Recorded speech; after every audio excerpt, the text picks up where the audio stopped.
And welcome to the new school year here, 2021 here in the fall. The Belmont Abbey campus here. Geoffrey Chiles with you.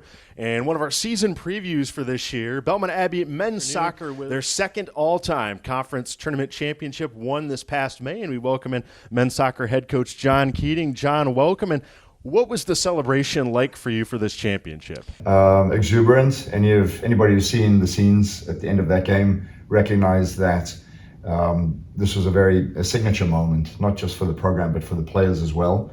In the same year, roughly, that we'd had to deal with a pandemic, but also added lights to Alumni Field.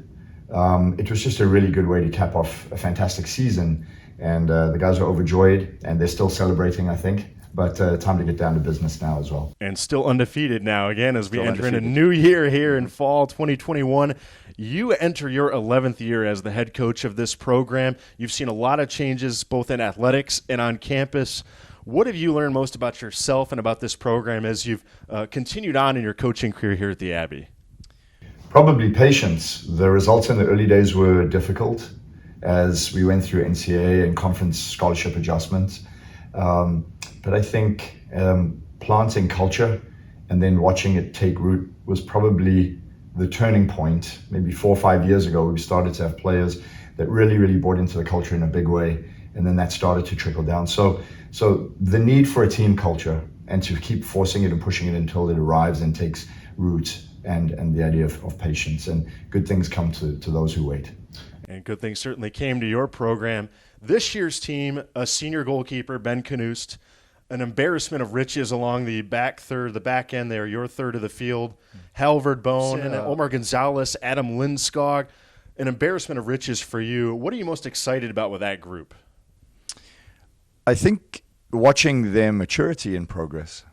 Whenever you have a team that starts out as freshmen and you recognize potential, and then you watch that grow and develop, and then you start to see the successes along the way, and then they finally get to that senior year.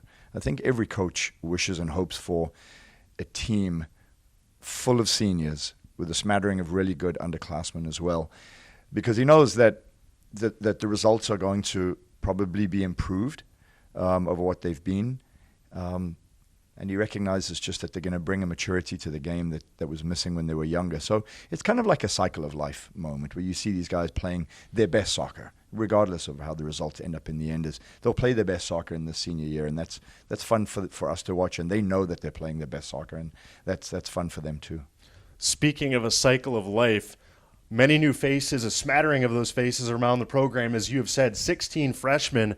And you had talked to me last year about injecting that scoring prowess into the lineup. Where do you see that among this group of 16? Well, for starters, we've brought in lots of young, quick wingers to bolster the program in that area. And we've also brought in some good target players that are sizable, good with their back to goal. And so I think we'll be able to join the back half of the field with the front half now and get some good success. As we look ahead at this program here, talking to John Keating, men's soccer head coach, joining us this afternoon for our season preview. We'll get our first look at the Crusaders Wednesday, August the 25th, as they welcome in Pfeiffer for the exhibition. Coach, thanks so much for joining us today. My pleasure. Thank you, Jeff. And you can follow the Crusaders all season long, abbeyathletics.com, Facebook, Twitter, Instagram, all over our social media, and follow us on the Belmont Abbey Sports Network.